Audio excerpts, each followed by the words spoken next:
folks have other ideas for archery media, and I don't want to upset anyone's Cheerios, but it's fucking unwatchable.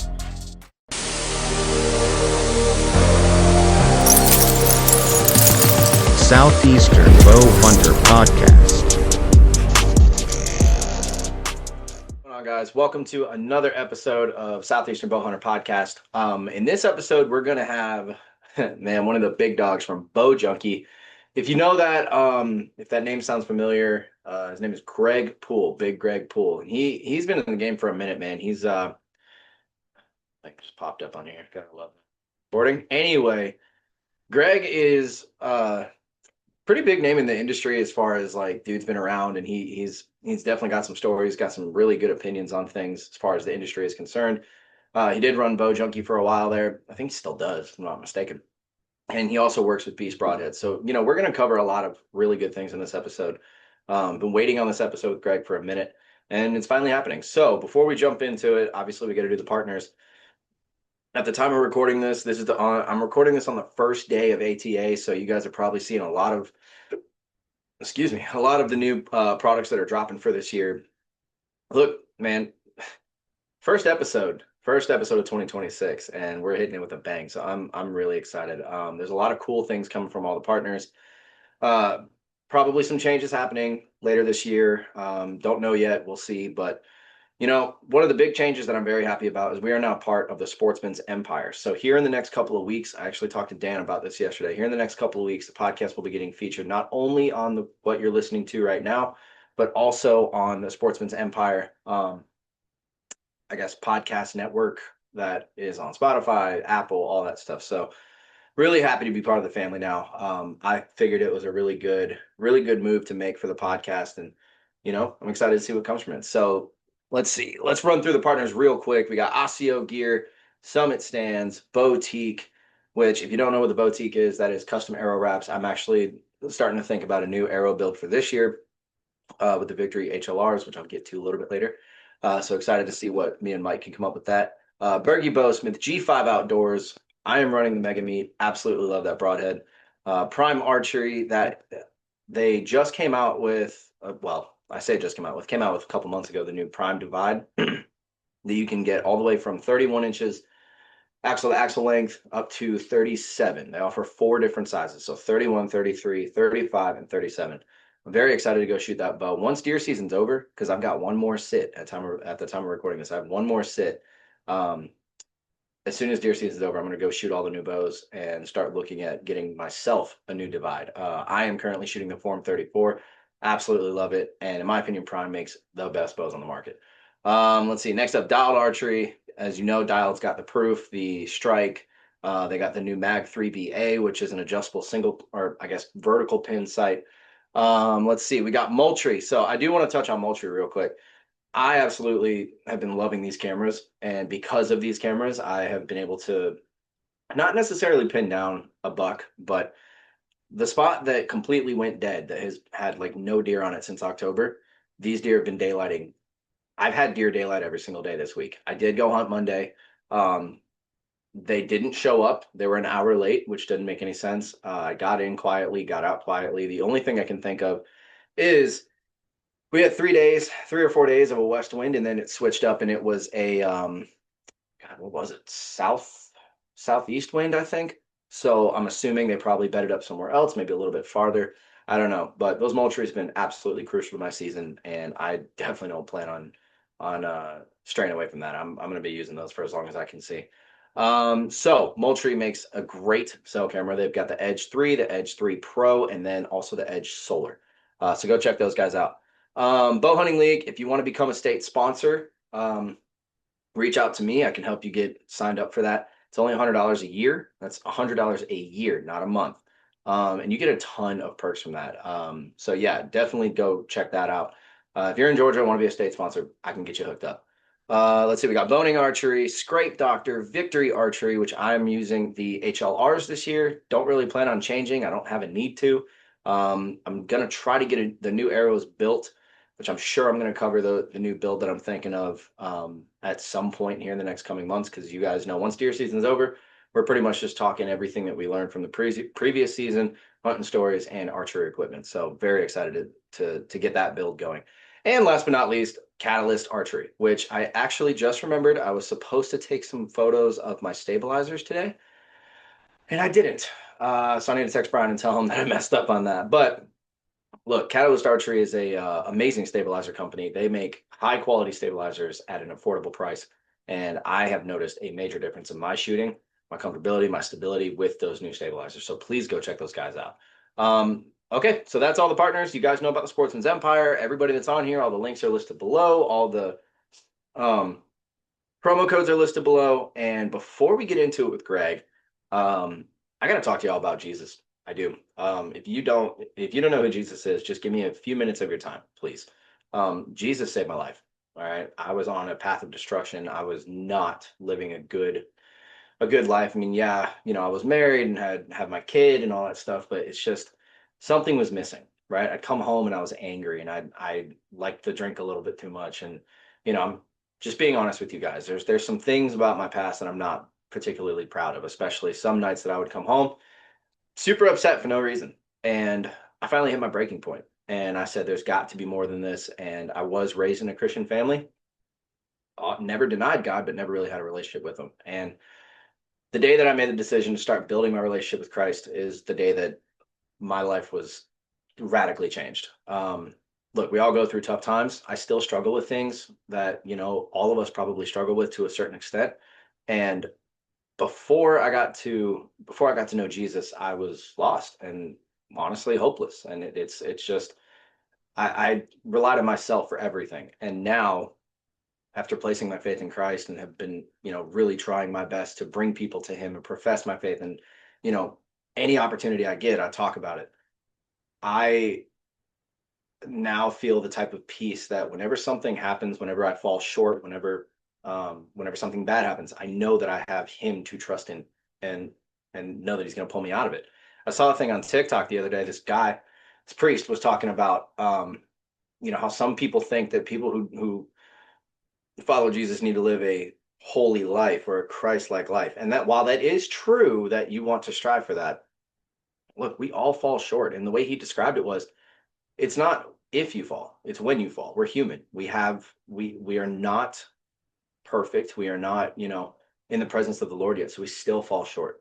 And what he said was, it's not about the fall. It's about what you fall to, what you fall towards, what direction you're falling.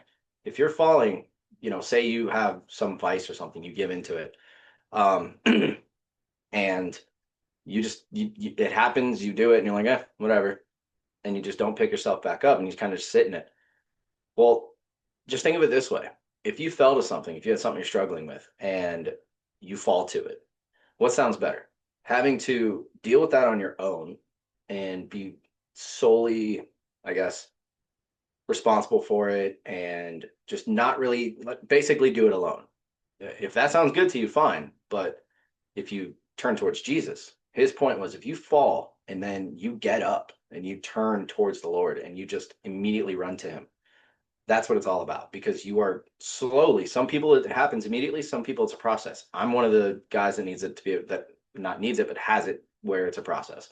Every time you fall, if you stand right up, if you get up, whatever it is that you fall to, you get up and you turn towards Jesus, you're doing the right thing, because you're not, stewing in your own guilt. You're not giving into the devil's lies and stuff like that. You are turning towards the Lord, the creator of the universe, okay, who came in flesh and died and rose again for all of our sins to be forgiven. Those who trust in him, put their faith in him. That is what Jesus did. If you guys want to talk about it, if you have any questions, I'm more than happy to reach out. I'm more than happy to talk. I'm not a pastor. I'm not a priest. I'm not the Pope, obviously. But I dive into the word every single day, and I really do I'm starting to feel like I'm grasping it. It's making sense. It used to not make sense. Now, I mean, I can talk for hours with Brock or whoever about this. So, yeah, the door's open. Jesus already paid the price. It's just up to you to accept that free gift of salvation that the Lord is offering. And it's unfortunate. Some people won't accept that. They just can't. I just can't do it. And I pray for those people. I pray for everybody, really. But yeah, it's just one of those things that when you give your life to Christ, there is a major change that you will see, and it is astounding. So there's my preacher moment. You guys got the partners. Please go support them. Thank you all for supporting the podcast. Thank you all for listening to me rant about deer and everything. This is gonna be a good episode. So let's get started with Mr. Greg Poole. Good one. We've got a great guest today, Mr. Big Greg Poole. If you recognize the name, it's because you watch Bo Junkie. Probably know a thing or two about Beast.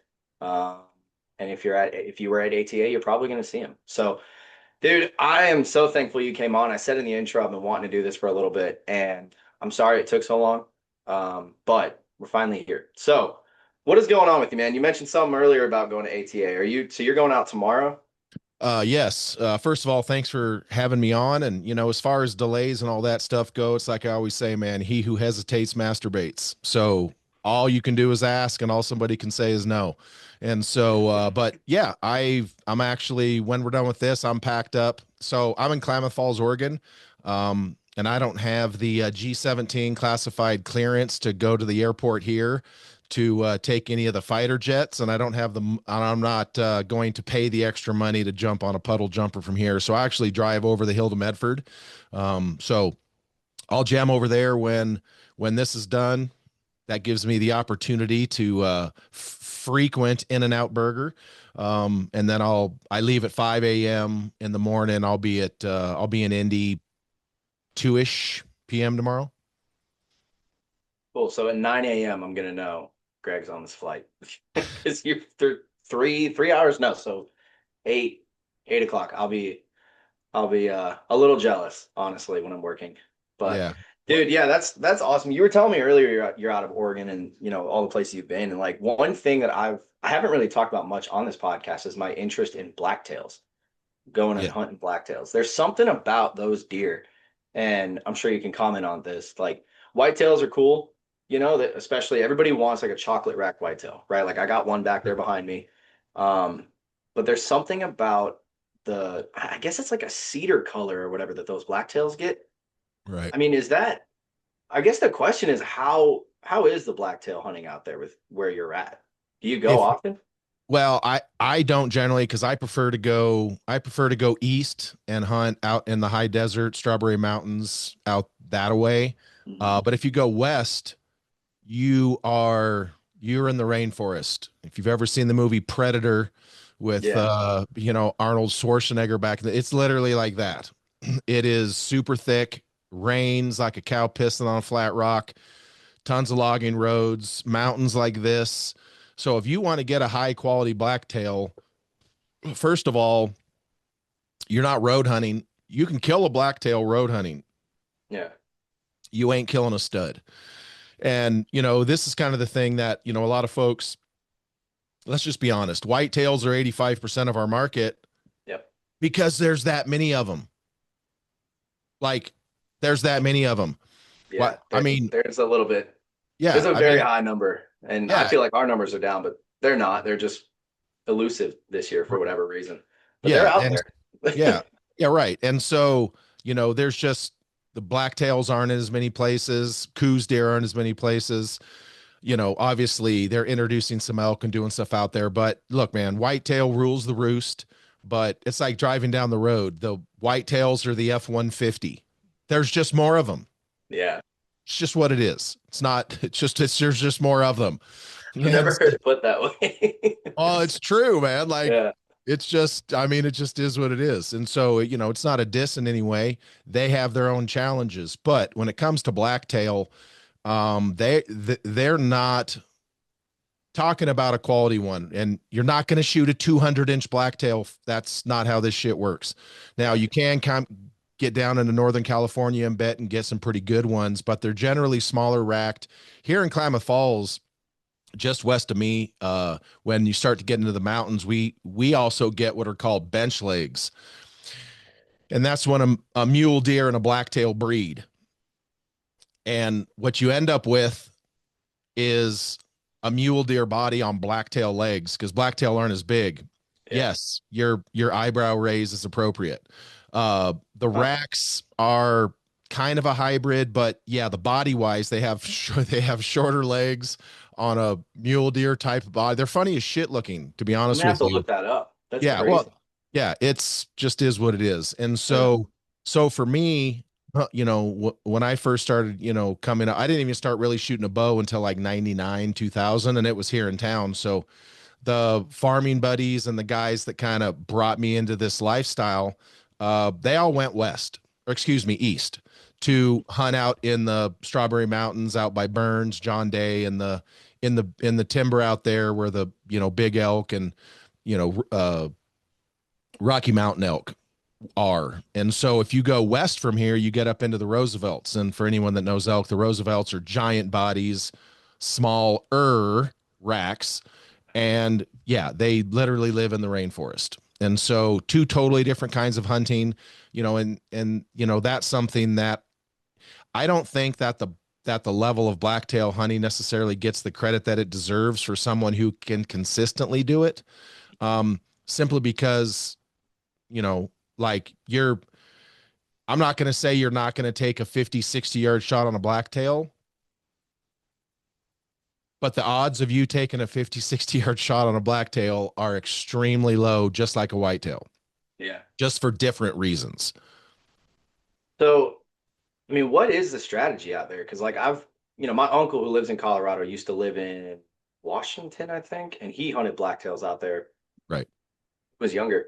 And we've talked about, taking a trip and all that stuff, but I've never actually been told like, I guess, is it kind of similar to hunting whitetails? Like, do you find the sign, set up in a stand, wait for them to come by? Is it like muleys where it's spot and stalk, or do you just walk and try to find sign and see if the deer is around?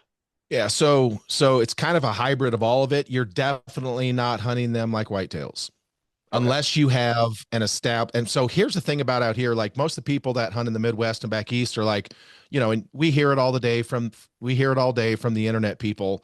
There's nowhere to hunt anymore. Everywhere's leased up and you got to have permit. Yeah. Well, that shit doesn't work that way out here.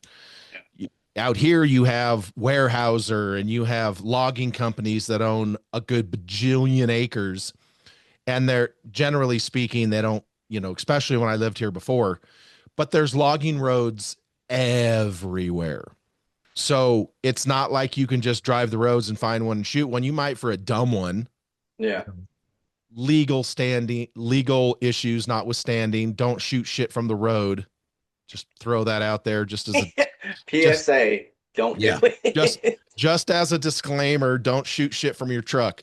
Um, but it's more of a thing of one, you have to have a good area because most of your people that are hunting blacktails are generally hunting them on some sort of public or warehouse or lumber land. So it's not managed, it's not generally controlled, but it's so much harder. And so if you're a guy, like I was just telling you, I just did Cam Haynes's podcast, and Cam's been hunting for so long over there that he has his spots already, Yeah. and he's so good at hunting blacktail that he knows where to go, how to look, and then formulate strategies to get on them. But it's not like a whitetail where you just do it that way, but it's not necessarily a straight spot and stock either. But it would probably be closer to the mule deer side or the coos deer side, only in shit that's so thick that you're like literally if you gave me a rifle to hunt blacktail with, I probably wouldn't even want to scope. And I don't hunt with a rifle, of course, but you get my point. Yeah. Dude, So that's it's just a so it's just a whole different style of hunting. that makes me want to do it even more. And it's got Well, even really nothing to do with the fact that to me, blacktails are probably the most beautiful species of deer that we have right. because there's something, I mean, there's something about them, like the coloring and all that and the rack configuration. To me, it's like, I liken it to a whitetail with mule deer antlers and a darker coat is the Yeah. way I have described it. Well, And they live in the dark. I mean, yeah, they literally live in the giant timber. So it's no different than why a lot of your Roosevelt elk have those really deep mahogany colored horns. yeah, Shit never sees the sun. it's so cool, man. So yeah, it's different for sure. I'm gonna have to go out there at some point. I mean, I know my wife's got family out there because her whole family's from Washington. So, I There you mean, go. that whole area just That's going to be on the list. But I want to talk about you, man. I want to know more about you. You did go on the Podium Archer podcast recently, which is actually what spurred me to reach out because I was laughing the entire time, and you were speaking truth. And that's one thing in the I don't even want to say the podcast space, in the hunting community and hunting industry, that we need more of is just people speaking the truth. Like, Right. no sugarcoating stuff, nothing that's like, oh, this was the best thing that's on the market. And it's like there's five other things that's just like it. You know, Right. I appreciate someone that comes on and actually tells it like it is. So I Right. guess before we get into some of the other stuff we had mentioned before we started recording, tell everybody, I guess, who you are and how you got to where you're at. Well, so like I said, I started shooting a bow in like late 99. My buddy here in Klamath Falls, who's no longer with us, George Rhinus, gave me a 145-pound Oregon Windwalker bow and 2419 aluminum arrows, and I shot it with fingers. So How do you that have was shoulders?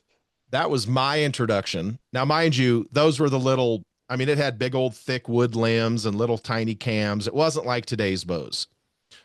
However, 145 pounds is 145 pounds. Yeah. So got into that, got my first deer with that, et cetera, et cetera. And then I was actually an engineer on the railroad. And so I met some guys here in town named Tom and Thomas Neely. And he's the one that started Winner's Choice Custom Bowstrings. Oh, wow. So I would actually be on the railroad. I would get done from a trip and I'd go over to Tom's house, and out in his garage shop, we would sit there. And at the time in 2000, they were making strings and cables for Bowtech. And so I would help them make strings and cables. So that was kind of my first introduction to the industry. Started hanging out with them. Then obviously met Mike Slinkard, his partner out in John Day. They have obviously subsequently sold it, etc. But that was kind of my first taste of that. Went to Vegas, I think, for the first time in, I want to say 2002 in the Riv. Uh, and then, I just kept working for the railroad and just kept shooting. And then I finally decided that, archery was the bug that had bit me like it does a lot of us. I turned pro in 2005. And then, my wife, Kathy, and I, we were sitting there talking about it. And I'm like, I see a gap in this industry of, creativity, marketing, but specifically business strategy. That strategy is something that it was still kind of lacking in our space. And so I told her, I said, hey, I think I can create a job for myself in this industry. And so I invented the GP Sweet Seat, which was, I think, still the best shooting stool the sport's ever seen. And then I went to work for Blair Sandberg with Bee Stinger. And that was pretty much the coming out party, 2008, 9. We pretty much toured everywhere, went everywhere. I was doing seminars at Vegas, Indoor Nationals, Lancasters, and we pretty much changed the stabilizer game with Bee Stinger back then. And then when Gold Tip purchased Bee Stinger, I was the marketing manager for Gold Tip for a minute. And then right before the owner there sold it, I left and started consulting on my own. And I was consulting for Loophole for 12 years and AAE for 12, 13 years. And so I've had lots of clients over the years. And then here about 2.5 years ago, put together an effort to purchase PSE that ultimately did not happen. And then the obviously the sale that did happen, but the sale that I put together ended up not happening. And Yeah. then so here I am working for Beast Broadheads. My wife and I did take over Bow Junkie Media in 2016. The idea there was to kind of blow up Bow Junkie Media, kind of show the space my idea or my concept of how I think archery marketing should go. Killed it, absolutely killed it. And then, it's a rough life living on the road and doing all the Bow Junkie and all the, I was still working. My wife and I never paid ourselves for Bow Junkie. And, we ended up crashing out, unfortunately, but, tried to sell it, but everybody wanted me to keep running it. Like everybody wanted me to keep doing me, but they did that. And I'm like, well, if I sell you a car, I'm not going to drive it for you. Yeah. So I still have it. I still do the podcast. It does shockingly well, believe it. I sometimes I I don't. mean, it's kind of a well-established thing at this point, I think. So Right. I wouldn't be shocked. I'm not shocked, honestly. I mean, I started doing it in 2016, not because I wanted to, but because there was a logo for it. Mhm. And I'm serious. It's comical. And so, you know what I mean? Look, I am definitely not your prototypical, you know, like if you were to have auditions for the archery media guy, it was sure as shit would not be me. I got a face for radio. I stutter. I curse. I'm way too big to be interviewing regular sized people. But you know, it just happened. I knew everybody, and dude, we crushed it. We absolutely crushed it. And so, you know, it's not like I was reinventing the wheel. I'm 55 now, but I grew up watching Chris Bergman when he was skinny on ESPN, Yeah. George Michael Sports Machine, ESPN when it started. I'm not that smart, like honestly, but I can read the room. And I'm Yeah. like, hey, yeah, I remember watching that in the 80s and 90s. Why don't we just do that kind of thing with archery? And I did, and it blew up. It absolutely blew up. Um, Now folks have other ideas for archery media, and you know, I don't want to upset anyone's Cheerios, but it's fucking unwatchable. I'm sorry. It's I fucking think unwatchable. I think I know what you're talking about, and I do have to agree. There's Um, there's multiple. yeah. I don't know. What's funny is I was actually talking to one of my buddies about kind of this same thing this morning where we were discussing like, because I grew up watching every Saturday morning, TNN, Outdoor Channel, the older, mid 2000s stuff. Like Right. the guys I was watching was, all the Realtree guys that are still doing it, but they were much younger. Bone Collector Boys, like that was my childhood. And it's funny to see, looking at like I'll use Michael Waddell as an example. The dude now in the hunting space is basically at the top. But what He's a I goat. see is guys like the Seek One boys, and there's this new channel I found called The Search, Creek Kings, like those guys. That's what's reaching the younger audience, which is bringing their, I guess, I don't want to say stature, but like their notoriety up more because of YouTube. So I'm curious in the next Right. 5 to 10 years where all of this hunting media stuff's going to be, because I do see some good, but I also see some bad, and it's like I Right. don't want to see. I'm tired of people making it a pissing contest where some guys like, oh, I killed a 151-inch whitetail. Well, I killed a 155. I killed a 156, and it's like, who cares, dude? They're good deer. Like, why are we trying to be, better than each other? I think that's the biggest thing that I've, especially being in the, hunting industry now and seeing it everywhere. It's Mhm. like, where are we going to be at in the next 5 to 10 years? Right. Well, and I mean that's a common phenomenon. Like, who's your favorite basketball player of all time? Yours. Who is it? Michael Jordan.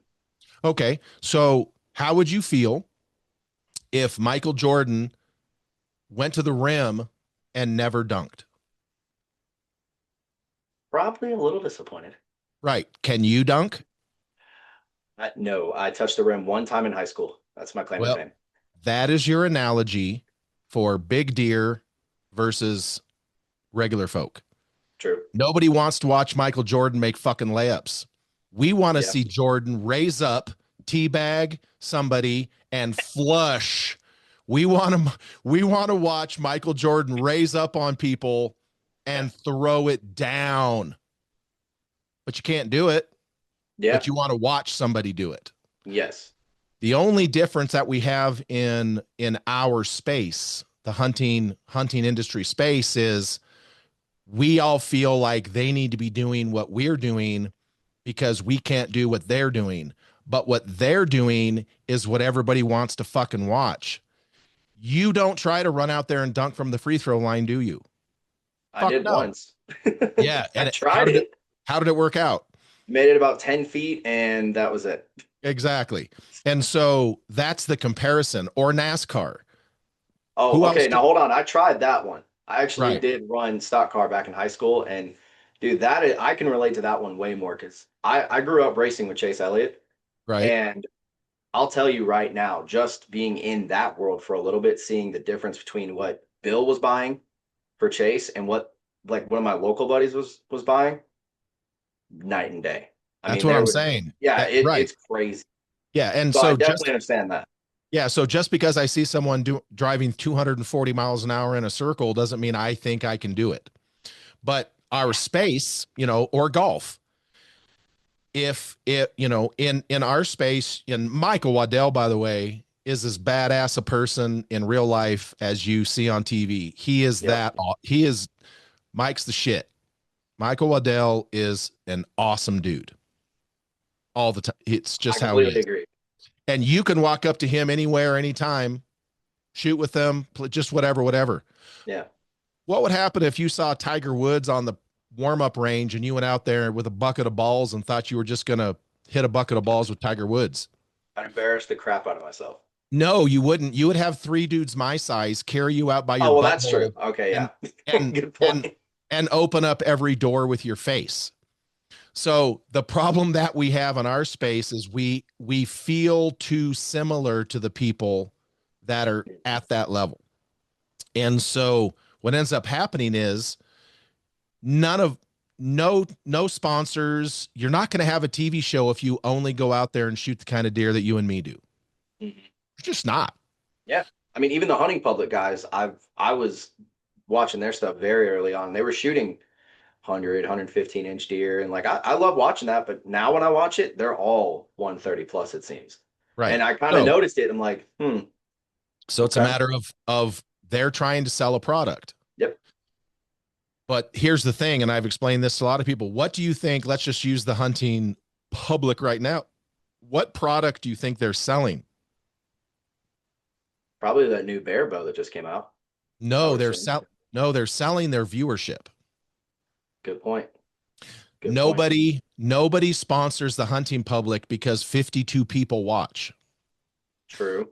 Super Bowl commercials are $2 million for 30 seconds because there's 150 million people watching, not because there's 25 people watching.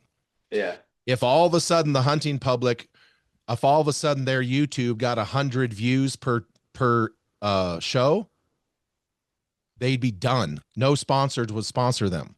Yeah. It's not because of the size of the animals. They're not selling the size of their animals, and they're not selling how funny they are, and they're not selling any of that. They're selling their data. How many people tune into their show is their product. That's what sponsors pay, is for eyeballs and hopefully conversion. And this is something we can get into as well, is everyone gets pissed off. Oh, well, some chick with big tits and a pretty face came out and showed her butthole, and now she's sponsored by everybody. She might be for a minute, but she's not going to convert. She's going to bring in eyeballs. Not there's anything wrong with showing your butthole if that's what you're into, but she's not going to convert. And by convert, I mean how many people watch your stuff versus how many people buy what you're using. Yeah. And we all know sex sells. We all know that. It sells cars, it sells burgers, it sells shampoo, it sells cologne. Yeah. Sex sells everything. Who the fuck are we to think that the outdoor industry is immune to that? So my point is, my point is, these people that are hating, not you in particular, of course, but these people that are hating on guys that are shooting 180s to 200s all the fucking time. Mind you, most of those guys are growing those and spending way more money than it would cost to just buy a hunt. Yeah. Buying the hunt doesn't get you deer like that for the most part. But they're like, oh, well, they're ruining things. Well, did Michael Jordan ruin basketball because he could dunk from the free throw line? No, jackass. You just thought you could do it too. And now you think basketball sucks because you can't do what he does. But the point is, in mass, what these people are doing is what the vast majority of people want to watch, whether they want to try to emulate it or copy it, or and it's such a small percentage of haters. Yeah. Such a small percentage of people that are actually like, well, it's bullshit. They can do that and I can't. No, it's not bullshit. It's reality. Yeah. It's not your reality. Do you think I'm jealous that Cam Hanes can run 25 miles before breakfast? Fuck no. When he asked me to be on his podcast, you know what my first question was? You're not going to try to make me run with you, are you? Did he? No, absolutely not. He knows me. No, hell That's so no. funny, dude. He knew. That's so Dude, I'm 6'7", 290. I'm not running with Cam Hey, Hanes. if Jelly Roll could do it, you could do it. Yeah, I'm kidding. I'm kidding. yeah, but you get my point. Jelly Roll wasn't doing it at 500 pounds. Yeah, And, yeah, and that so, one. so that's the problem that is, and everyone wants to blame social media and everybody wants to blame this other stuff. But does anyone blame Bryson DeChambeau that they can't drive the ball 400 yards? No, they appreciate it and they want to try to make themselves better, but they don't get pissed and say golf sucks because they can't do what DeChambeau can do. But in our space, we have this collective, we're all the same. No, the fuck we're not. No, we're not. No, no, we're not. I shot a scimitar oryx through the heart at 100 yards with my bow on purpose because I fucking can. You try to hit a paper plate at 20. We're not the same. We're not the same. I agree. That's great. Sorry, that one took me off guard. Yeah. Well, That's wild. This is stupid, but if you Google, this is dumb, but it is what it is. If you Google on your phone right now, 100-yard archery heart shot, my YouTube video is the #1 result. I'm going to do that when we get down here. My wife was going to do that. My wife was recording from the side by side. So we were down at Cibola Creek and this scimitar had its horns broke off.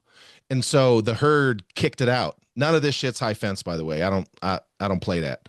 But it was hanging out in their alfalfa in front of the big lodge. 5-star super dope. And he goes, if you can kill that thing, kill it.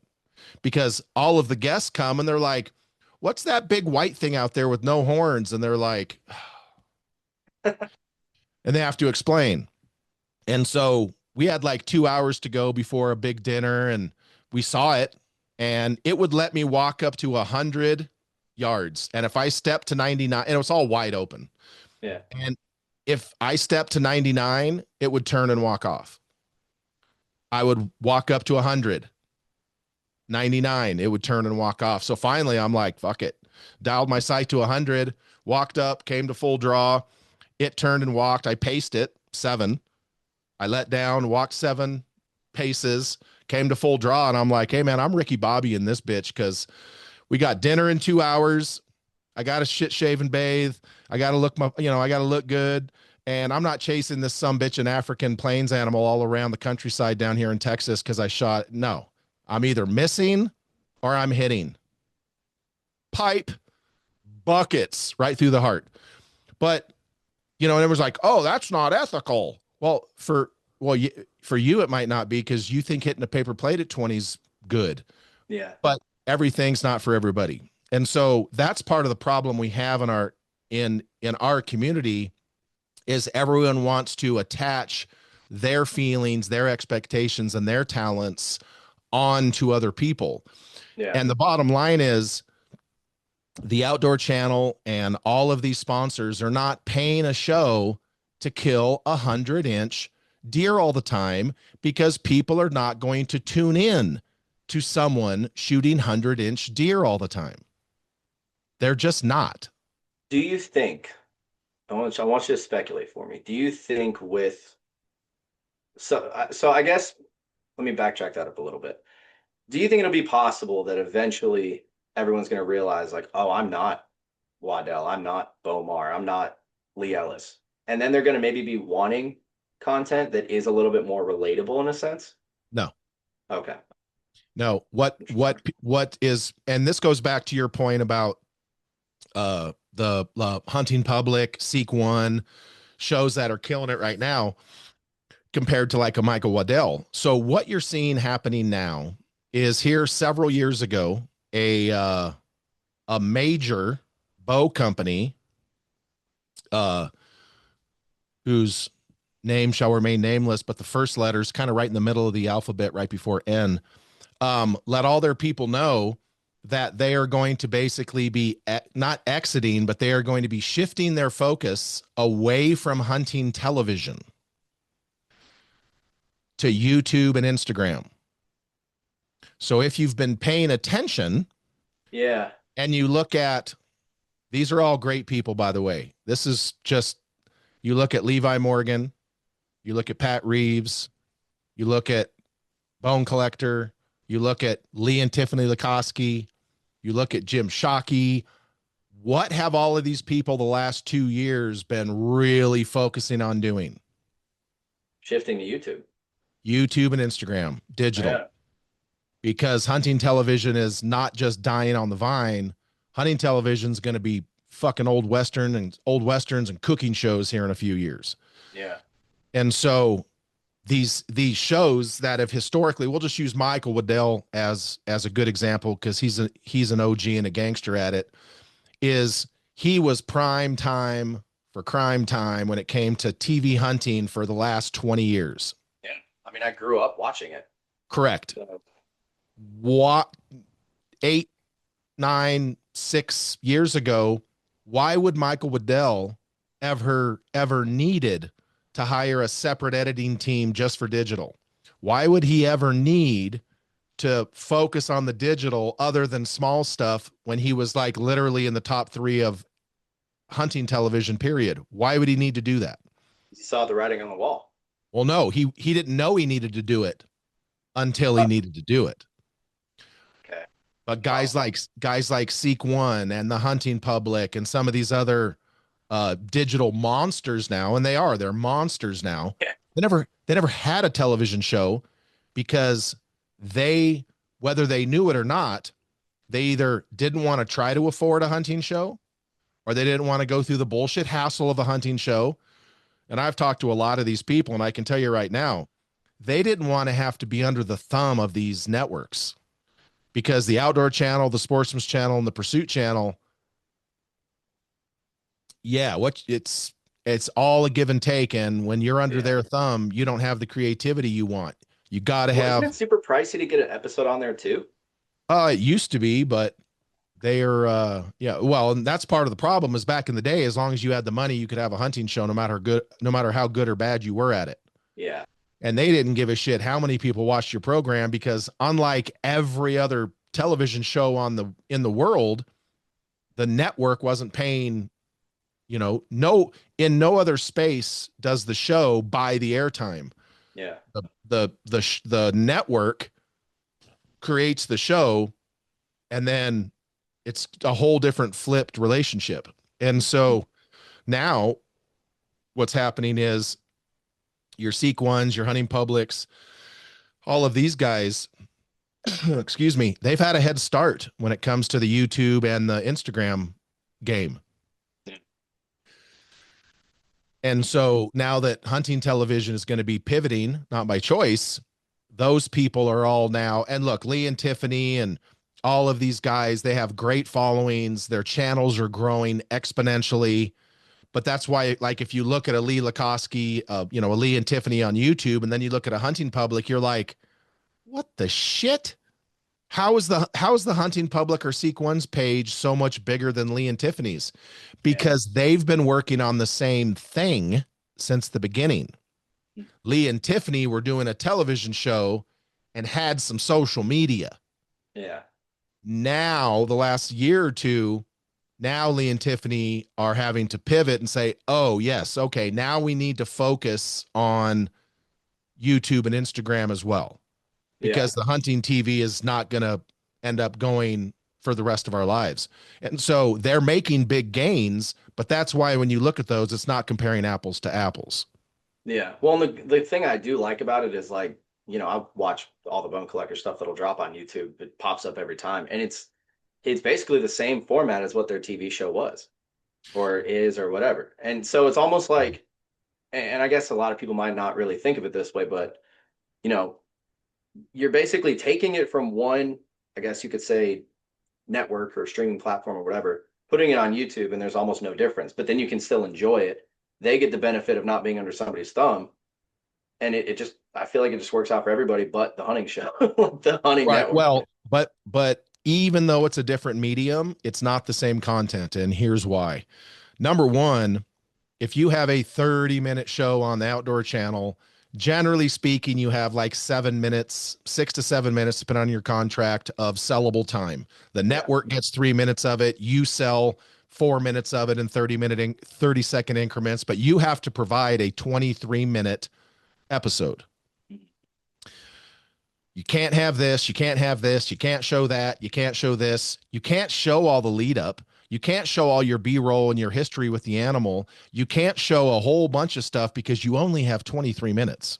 Yeah. And one of the cardinal rules in hunting television was you better fucking kill something.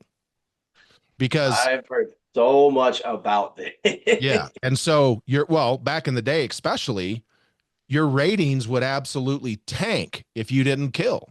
That's the pressure to kill. That's the pressure that forces people to make big mistakes because they feel like they don't have a choice. Yeah. And so with that being said, the other side of that is, you know what Mo TV is, correct? Yeah. My Outdoor TV. Mm-hmm. Well, that was the Outdoor Channel's effort to battle this. And so they have locked down libraries, and they wouldn't let, up until the last couple of years, they wouldn't let these big name shows put too much of their content on social media because they were exclusive to the network. Yeah. Well, now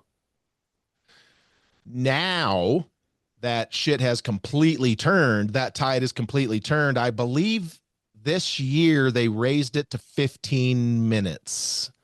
So a given hunting show that creates whatever content for a hunt, of that episode, they can put 15 minutes of it on another medium, YouTube. No one's Wow, putting that 50. explains so much, though. Correct. But if you create, I mean, you hunt, I see the animals.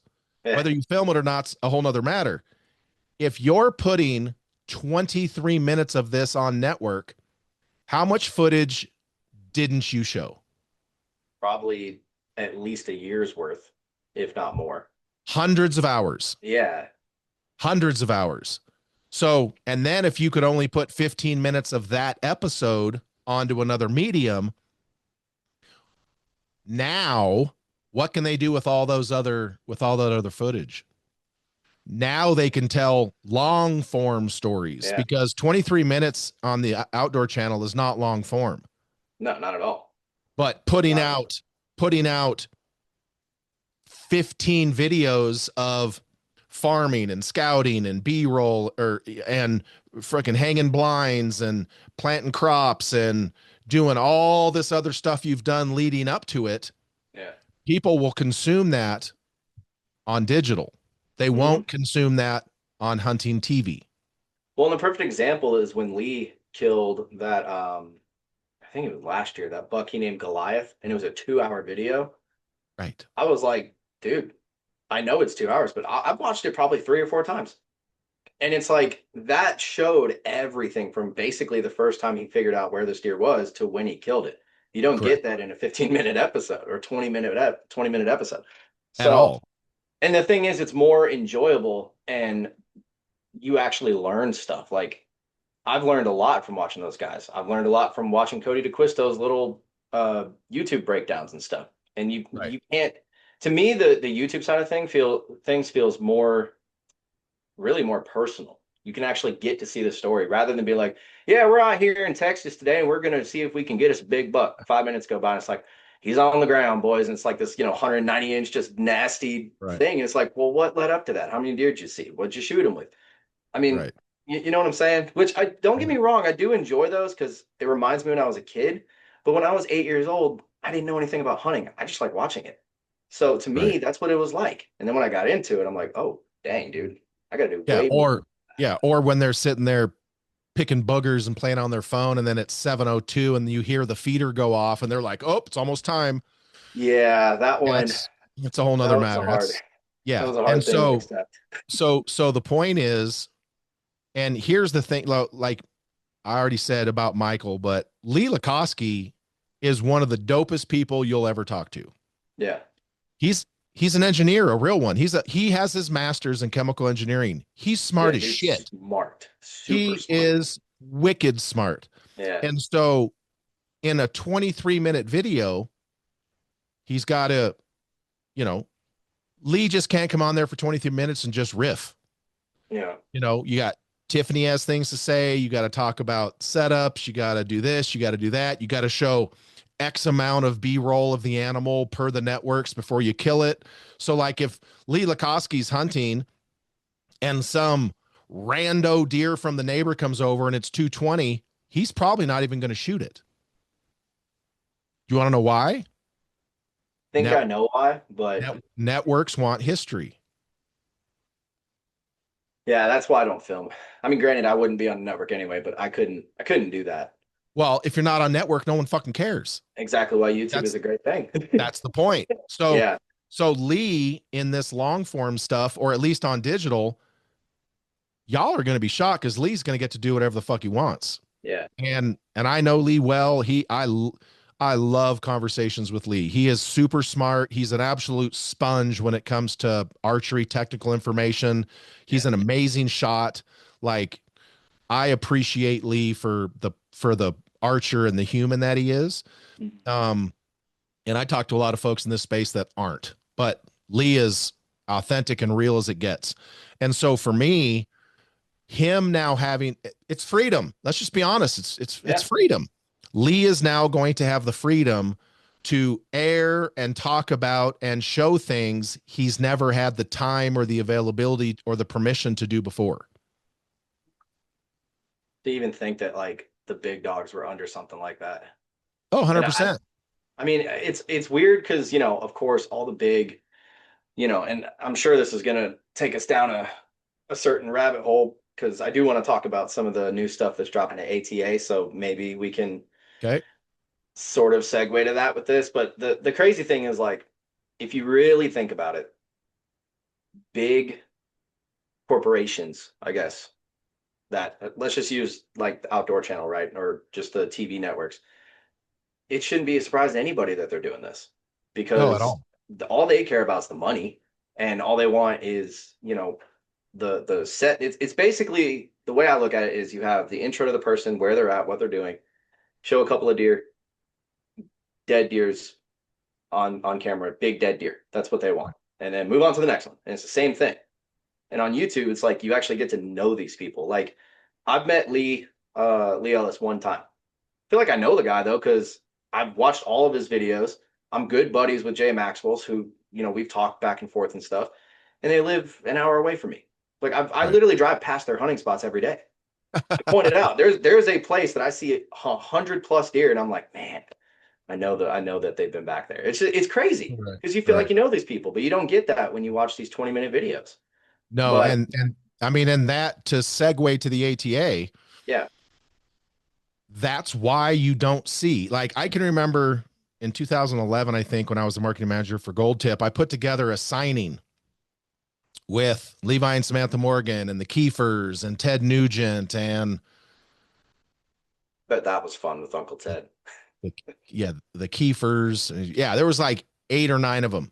Yeah, Bro, the line, the line to get autographs from these people went all the way down the whole ATA floor. So much so, the ATA came and complained to me. I needed to hurry up and finish it because it was disrupting traffic because it was clogging up the entire show because the line went down the booth like this and then turned and went right down the middle aisle of the show the whole way. wow. And of course, in my polite, respectful way, I was like, sure, I'm on it. We'll get this thing over super quick. Yeah, But what's happened is what you just said is back then, how would you get to know these people? You'd see them in a magazine every month or two and you would watch their show. Social media wasn't what it is. And so the only way you really got to know them was that. And so nowadays people have, and you're correct. You see more and more of Lee and Tiffany Lakosky on their social media than ever. So going to wait in a line for 2 hours at an ATA show to get their autograph, not as many people are going to do that anymore because you already feel like you know them. Like, if you saw him, you're going to be like, hey, bro, I drove past your thing and there was 100 fucking deer out there. That's badass. Oh no, if it was Lakoski, I don't know if I would tell him that. Lee Ellis, I could do that with him, but with Lakoski, I'd be like, so tell me how to grow 200 something inch deer in Georgia Yeah, because right. you apparently know. Dude, Like, Lee's smart as shit. And yeah, so, but that kind of transitions into the ATA conversation and why the ATA is suffering like it is. So, the advent of social media made all these people way more available. And then, and I've said this on podcasts before, and I take some of the responsibility. A lot of us manufacturers were getting tired of guys in those extra long cowboy boots that were 8 sizes too big because they came to a big point, and the bedazzled jeans and the affliction shirts, walking walking around with rent-a-hose, walking literally. Am I wrong? no, and I Exactly. know exactly who you're talking There was a about. bunch of them. I And know, but so, there's one in particular that I'm yeah, thinking of. with rented hose. And hey, look, back in the day, folks, and I know if you go to ATA right now, you're not going to see it, but hear me now and believe me later on. Back in the day, back in the dizzy, booths would hire talent to stand in the booth and hand out trinkets. And by talent, I don't mean comedians. Yeah. And Yep. I Well, you don't said it mean earlier. and I Sex don't sells. and I don't mean men. Yeah. No. And It's I don't mean heffalumps. I yeah. mean, and people would come to the booth and get free shit from hot chicks. And so that was a thing. And the problem was some of these shows, like I was talking to an international distributor, and one of the affliction shirt boys literally walked right up to me and started talking to me Yeah. while I'm talking to an international distributor. And I was like, bro, are you out of your mind? I'm talking to someone right now. I'll get to you in a minute. I did not get to him in a minute, by the way. But Yeah. so we were like, hey, we need to do something about this. Well, and look, man, that's the thing about a pendulum. It can always swing too far the other direction. And that's what happened. So we were like, hey, we need to get these people under control. They're disrupting our business. So they cut like 90% of the media passes, cut back how many passes archery shops got for their people. Because archery shops used to get a bunch of passes and they would just give them out to their best archers and they would get to go look at shit. Yeah. Well, that was literally when the ATA show started to really decline because it just so happened that in that exact moment, the buying practices of consumers was changing. And by us complaining and getting rid of all these media people and getting rid of all these shop shooters that were coming for their shops, whether they were buying or not, the show then went dark. And so even now to this day, it cost you. I did a podcast with Jeff Poole, the president of the ATA, and I'm like, not only do you need to not charge, like, what the fuck are you charging media people to come to the ATA for? You should be paying them because, but they still charge to this day. It used to be $600 for a media pass into the ATA. And I told Jeff, I'm like, okay, so if you have your face guy, you got at least 1 or 2 cameramen, and then you got to do editing, and then you got hotels, and then you got travel, and then you got food. Dude, it's costing those guys $6,000-$8,000 to come to the ATA and promote your event for you. You need to give out media passes for free. You need to call all these influencers and you need to be like, hey, yo, bro, we'd like you to come do your thing at the ATA. Here you go. And so that's kind of what they're trying to do now. I see Scotty Botalk and I see Tyler Jordan and I see, some of these younger kids, and I'll see them all tomorrow when I get there. But I see these kids are there and they need to be there because let's just be honest, the ATA sucks donkey balls at marketing. They're Yeah. not a marketing company. My thing with the ATA, like, I guess my biggest gripe is why don't they make it fully public? Like, Oh, let well, people buy tickets and stuff. they You are know? this year. Oh, they are. Yeah. So the first 2 days, yesterday and today. Yeah. Wait, what's I tomorrow? think today No, and tomorrow. Today and tomorrow are business to business only. And then the next 2 days, consumers can buy a ticket. Okay. See, that's something that I've said for a few years now. Is like I would want to go, but I was always told, oh, you have to get invited, or oh, you have to do this and you have to do that. I'm like, dude, why? When we go to the Well, Georgia Outdoor Blast here, you pay, I don't know, what did I pay? Like $25 for a ticket. You go yeah. to every single booth. You can go see all the people that are there. Go talk to people. And I understand there's like product, like there's new product at ATA. I get it's a little different, but still open it to the public, man. Like, Yeah, the product is irrelevant. yeah, Um, it seemed the exclusive almost. but that it was a business show. That's the whole point. And Oh, okay. so like, and then that's why I'm going. I want to see this transition. Yeah. So when it transitions from business to consumer, every catalog has to be removed, and different catalogs that without pricing, without dealer Mm, pricing, have to be put out. It changes the entire dynamic. And so interesting. back in the day, you would write a massive number of your orders at the Mhm. ATA. Well, that changed. And so the dynamic of a consumer show versus a buying show are totally different.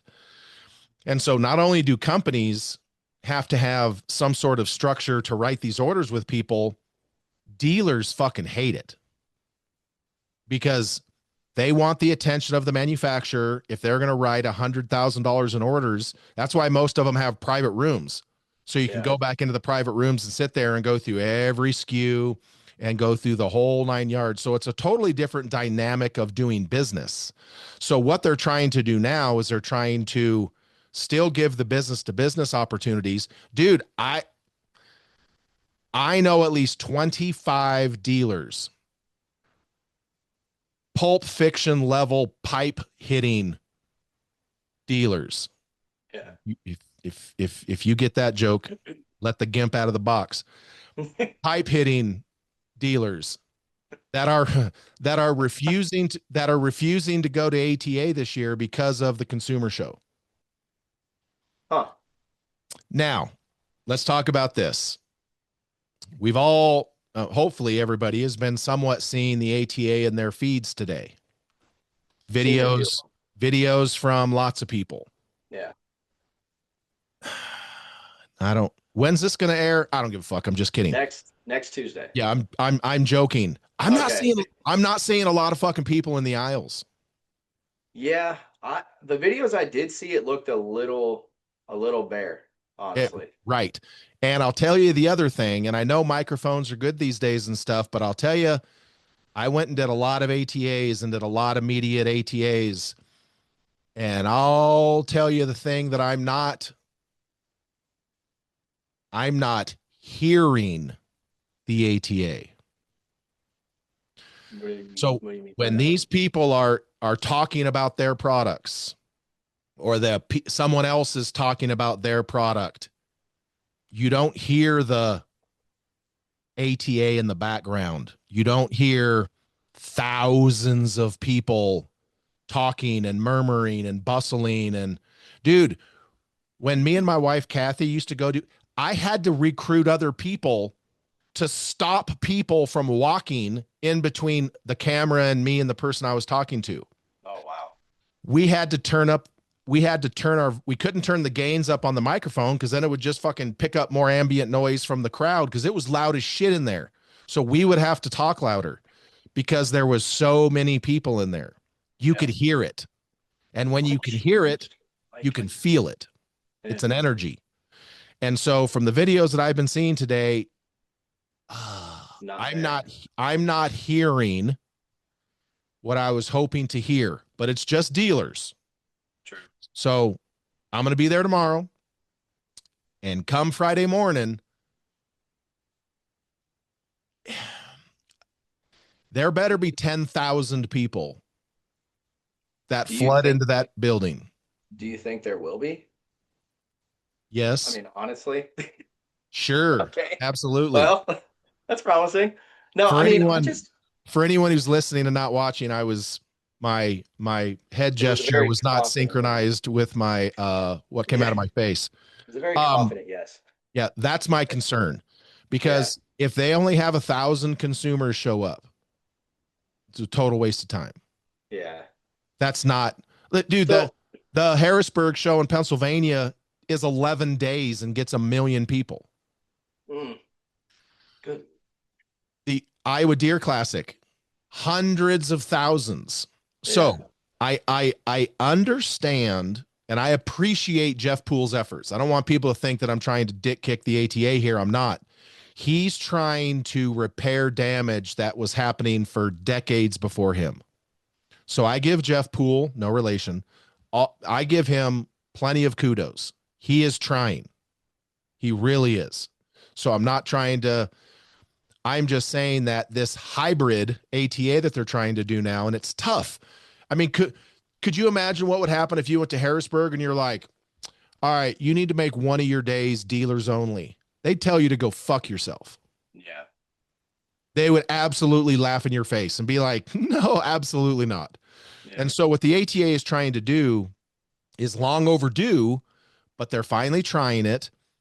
But there's a lot of dealers that aren't going just as a form of protest against it being a consumer show. And my thing is, oh, so you're not going to show up because it turns into a consumer show after you leave. Yeah, that's what I don't understand. And so you'd rather see the whole thing fucking die than them try something. Yeah. Like, look, if you don't like it, then come for the first 2 days and then break out. Yeah. But dealers are old school. They're gangsters, and a lot of them stand on principle. And I know a lot of them right now. They're like, I'm not going because they're doing a consumer show. And I'm like, but if you're not going to be there, why the fuck do you care? Yeah. I guess so. Josh brought up a good point, I think, in y'all's podcast, if I remember right, that a lot of the, like, we'll just use bow companies as an example, because that is kind of like the big thing every year, right? Everybody's new bows that are dropping. That's it. Everyone pays attention to that. And he said that ATA used to be where all of the new models would drop. Correct. Nobody knew anything about them. It was all hush hush. And then ATA comes along and you have brand new everything from everyone. That's not the case anymore. Oh, no, So, that changed a long time ago. yeah. So I just wonder, like, do you think there's a way to get it back to where all the new bows aren't dropping in October, November, December, and everyone goes back to going to ATA where it's like, hey, we're having this whole show at 12 o'clock. Come see the new Matthews or Prime 2027. Come see what we've done. Or do you think that's 0%. 0%. So, and I can explain. So number one, even back in the day, dealers would still get preview packs. dealers still got to see the new products before they were released at the ATA. They just couldn't say anything. Yeah. And there was no fucking internet. There was no social media per se, so it's not like they were going to leak it. Where are they going to leak it? In a newspaper? Yeah. You're going to put an ad of the new Matthews out in your nickel in your local town? Like, no. Grainy photo that no one can even tell what it is. Literally. And so what happened is, and I'm not going to say the company, but a given company decided to release their bows in November. And I don't know if folks understand, but a dealer only has X amount of dollars to buy with. Yeah. And the early bird gets the worm. So what ended up happening is that company stole a ton of market share at first because their bows were available quicker. Well, then the other companies are like, well, fuck that. We're releasing early too. Now the shit's back into October. Yeah. And so the problem is, even though they're releasing these bows in October, November, you're not getting them until February. Oh, yeah. The wait time is still 8. I mean, my form that I've got took 10 weeks. I think I got it like a week before I went to TAC last year. Yeah. So, I mean, it still takes a long time. But and if you're a dealer, they release these bows in October, and then people want those bows. So the bows that you already have on the wall now have to be discounted. It's a vicious cycle that the industry put itself in. Yeah. And so now to just my personal opinion, I think the ATA and every new bow release should be in late June. Is that so people can get the new bows? In time. That's so manufacturing times can keep up. Yeah. Because I'm sorry, you release a new hunting bow in October that you've been making manufacturing since August, September. You don't have all that shit built. You don't have Yeah. 25,000 of those built and ready to go till February. So you got to trickle them out, and the pre-orders went out first and blase blase because it's hunting season. You're busy as shit right now. Yeah. How bit how busy are those bow companies in April and May? Probably not nearly as busy. They're If it's not. anything like the bow shops, not nearly as busy. Exactly. So if we change the time frame, it would help the shops not get stuck with that stranded inventory that has to be discounted, Yeah. and it would allow companies to actually have the product on the day of launch properly. Yeah. So, and then you would get guys that are buying a new bow in August and actually hunting with it 2 months later. Yeah. Rather Because than right, buying it in the spring and hunting with it the following year, like I've done the past 3 years. So exactly. So that's that. Now, under the previous ATA president, Matt Corman, who was in way over his head, no offense to him, he was a nice enough guy, but he was in way over his head. So, and look, here's the thing, the ATA has no power to force anybody to do anything. Let's just get that straight. All the ATA can do is ask, maybe give you some discounts on your booth rate if you comply, but they can't force you to do shit. Well, this was shit 5 years ago or so, maybe 4 or 5 years ago. Matt Corman and the ATA went to all the bow companies and said, hey, we want to kind of get back to the bows being released at the ATA thing. Will you guys do it? And most of them said, absolutely not. yeah. Well, there was one bow company that always brought a big tractor trailer to the ATA. No. Uh, old dude that likes to ride horses and stuff was the owner. And so they said, we won't release all of our flagship bows early. We'll save a couple. No. By the last day of the show, their orders were down $3 million because as all the dealers came over and sat down with their appropriate reps, and the reps were like, all right, let's write you these new orders for these new bows. Oh, man, I bought your guys' other bow that you released a couple months ago, and then I bought some Bowtechs and some Hoyts. So you know, I'll take 6 of them, but I just can't commit to that new one until I see what revenue I have. They already spent their money. Yeah. I watched with my own eyeballs as that old man that has that company that had the big tractor trailer there at the ATA. Had that old man been 50 years younger, Matt Corman would not have been conscious. He would have beat the brakes off that dude. Now, Matt Corman's like 6'5", and the old dude's like 6'3", 6'3.5", but he's ornery. I mean, he's like old leather. Yeah.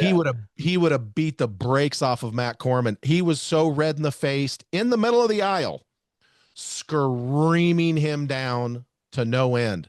But yeah, they lost millions of dollars that year because of the ATA's request.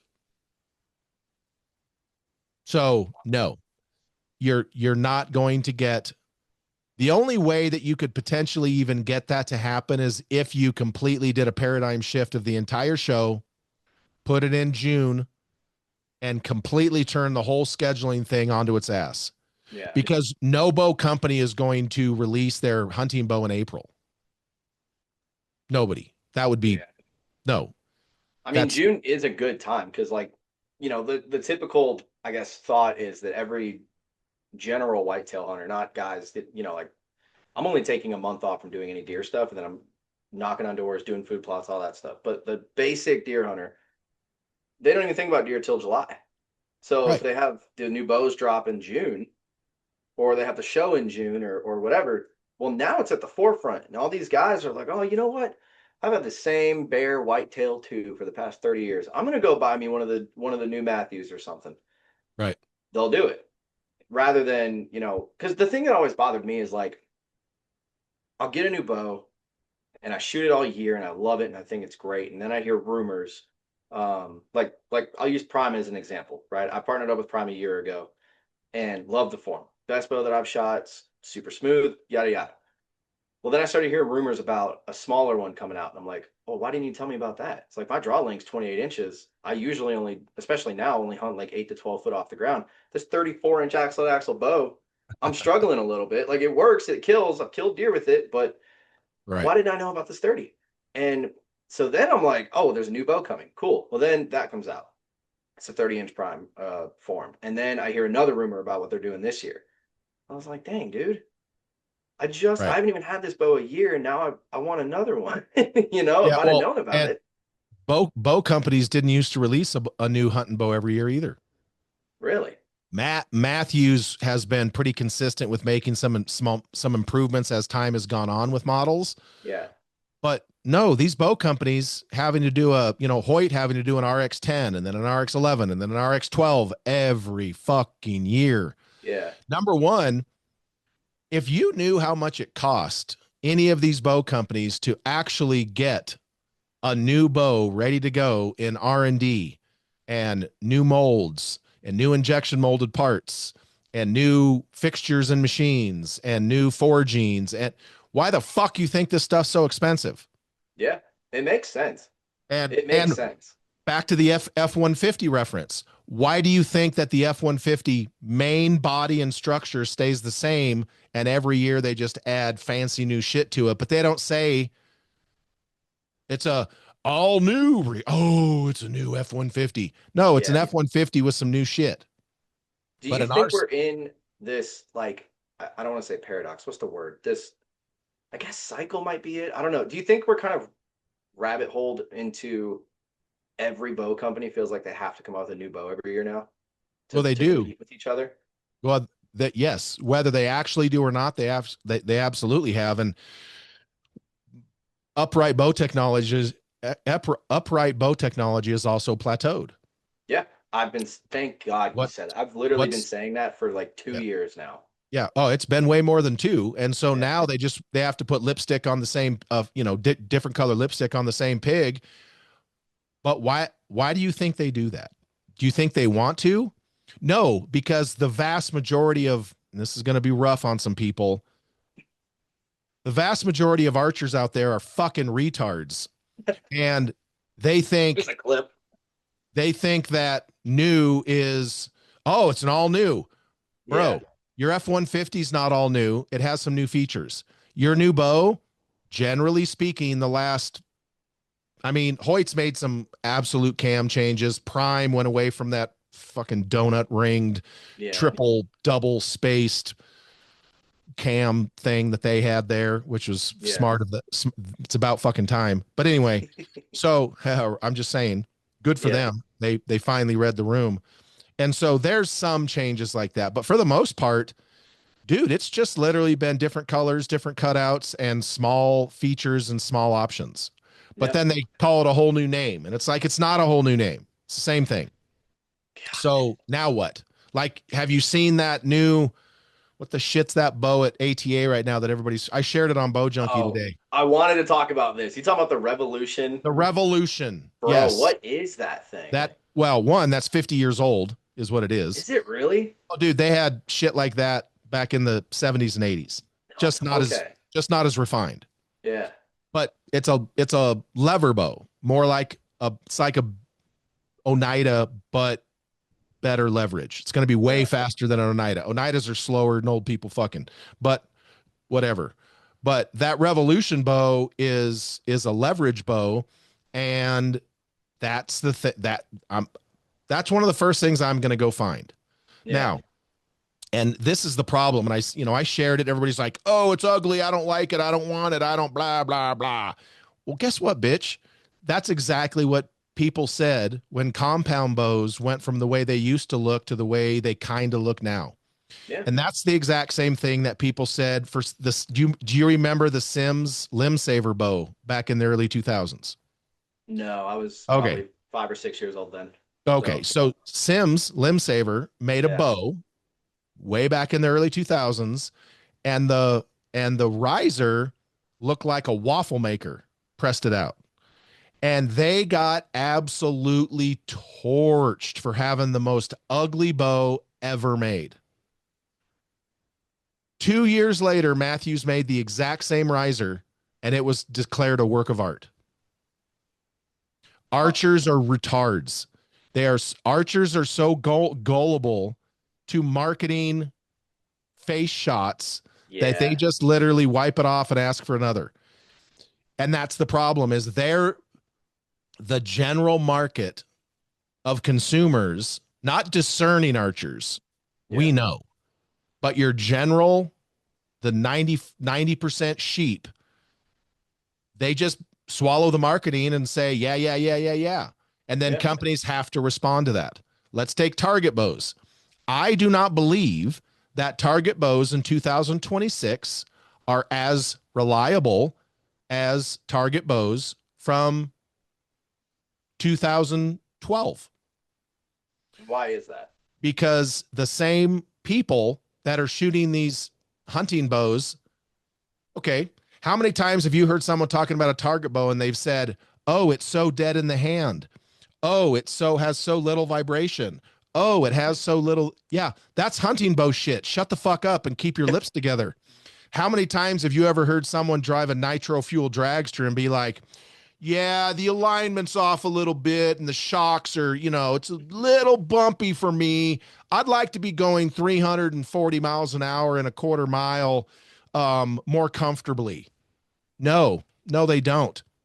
And so the target bows of yesteryear were louder, they had more vibration, or for those of us that know, feedback. We could literally tell what kind of a shot it was just by the feedback in the bow. Yeah. The limb pocket angles were different, limb stances were different, everything was different because they're not made to be a Cadillac, they're made to be a race car. A race car that does the exact same thing every single time. But consumers were like, "Oh, I don't like this target bow. It doesn't feel as soft as my hunting bow." Well, it's not supposed to, Yeah. but they have forced manufacturers to take a target bow and make it feel like a hunting bow because archers said that's what they wanted. And the problem is, I don't think archers most definitely don't know what they need. And most of them don't know what they want. They Yeah. just want what they're told. Yeah. I mean, I that's why like every year, even though, I shoot prime and all of that, I always go to the local shop and I'll grab every single flagship that they have. That way I can at least be honest and say, okay, I shot the Matthews, I shot the Hoyt, I shot the Bear, PSE, Prime, Bowtech, all that stuff. Right. This is what I think about it. And it's that helps me basically learn what I would want. I mean, I'll say this. I don't think I've told this story on the podcast before. So last year, about a year ago, I had went up to the shop and I'd already shot the lift and some of the other stuff, but the new AX2, RX9, and the form came out. Like they had just got them. So I walk in and I say, "Hey John, can I shoot these three bows? Because I'm in the market for it. I've been shooting this bear. I like it, but it's got these things that I don't really care for." And he said, yeah. So he brought them down, got them all to my draw length and everything. I shot all three of those bows, and it was one of the hardest decisions that I personally made, trying to figure out what I really wanted, like what meant more. Do I care more about the fact that this Hoyt says 70, but it's at 75? Doesn't feel like it, but I also am not a huge fan of the grip. Like I checked everything on there. Or Right. do I care more about the stability I got from the prime, the easier draw cycle, the fact it's still faster than my bear was? What do I like more? And so I went with the prime because I know what I expect when I'm in the stand. When you're shooting like, middle of the summer and you send 100 arrows down range and stuff, that's not the same as when you're in a tree stand and it's 30 degrees out and you have one opportunity. So you have to Fact. think about like, what do you really want? Do you want something that when you're at attack, your shoulder is not going to hurt and you can shoot 150 yards? How important is that compared to when the buck of a lifetime's in front of you? Do you want to be able to draw that back? Do you want it to be stable? Like that's the thing. And you're 100% right. I've had this conversation with all of my buddies and they're like, "Oh man, the new Matthews or whatever it is." And I'm like, "Yeah, it's cool, but have you shot them all? Do you just want it because of the name or do you want it because it's what you actually like?" And you're right. a lot of bow hunters, archers, we don't know what we want. We definitely don't know what we need. I mean, if Right. you're in Well, Georgia, a single cam bow is perfectly fine. right. Well, I mean, Like, look, when I say archers are retarded, I am archers. I wasn't yeah, always where I am now. My yeah, first bow was a 145-pound Oregon Windwalker, and my second one was a Pearson 550 Pro Series, jacked up to 93 pounds. And then I got a Matthews Conquest 2. And so I've been that retard. So when I say archers are retards and archers don't know what they want, I am archers. yeah. I've I just think we all are. yeah, I've just learned. That's my whole point. And Yeah, so, I don't want someone to think that I'm thinking I'm better than anybody, or when I say archers are Riris, I am a Riri. I am archers. I speak in the collective. I don't segregate and say, oh, well, the 10% of us that no. It's we. yeah, We as a collective. And why? Because here's the difference. How much input would you have if you went and bought a new pair of Nike Air Jordans and you didn't like them and you posted about it on the internet? Would Michael Jordan or Nike give a fuck what you had to say? nope. But in our sport, archers have that input Yeah, because they listen to people on the internet and they make changes based on people that have no area of expertise whatsoever, and they just have a basic opinion without any verification. And so yeah, when I make these statements, I'm talking about we, because the smallest guy can affect the biggest guy. And so look what happened to Levi Morgan's OPA shoot. That was supposed to be a premier event for pros, and the amateurs didn't get to participate the first couple years, and they called all the sponsors and forced their way in, and it died. So when I say we and I say archers are retards, I mean all of us. yeah. And it's just a matter of what stage of Riri you're at. And well, it's true. And so, I know. to your point about, do you just like the brand? I think trust comes into that. Yeah, Like I worked with Loopold for a long, long time, and there's another brand, and people would say, "Oh, I love the warranty on this brand. They've replaced my binoculars 3 times," and I'm like, "Wouldn't it be nice if they didn't break?" So, yeah. like for me, if I have what I call a deserted island build. If you were to put me on a deserted island and say, you have archery gear to survive on, what's your build? I've shot Matthews, Hoyt, and PSE. I am a big three guy because those brands have put millions and millions of dollars into the growth of our sport, and all the other companies haven't. Yeah. So for me, as an industry nerd, those are the only brands I'll shoot because that's how I show reverence for their dedication to building what we have. That's not a diss on Prime or Elite or Bowtech or any of those. That's just me. And I've shot all of them, all three of those. I would have a Hoyt bow. I would have a Whisker Biscuit. I would have a Spot Hog sight. I would have a this is old school. I would have a Jim Fletcher wrist strap release because it's what I shot way back when. I still have 2 of them. They don't break ever. Yeah. And I would either have the stiffest Easton Axis you could get, or I would have a gold tip 22 series. And what brought it? Originally, I would have said the original 4-blade Wacom before the Forgot about before the dad before the husband died.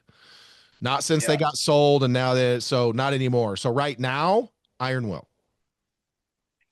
I was kind of expecting you to say Beast, honestly, but I understand why not. Yeah, if Because I'm stuck on a deserted, yeah, if I'm stuck on a deserted island, bro, that's why I have a Whisker Biscuit.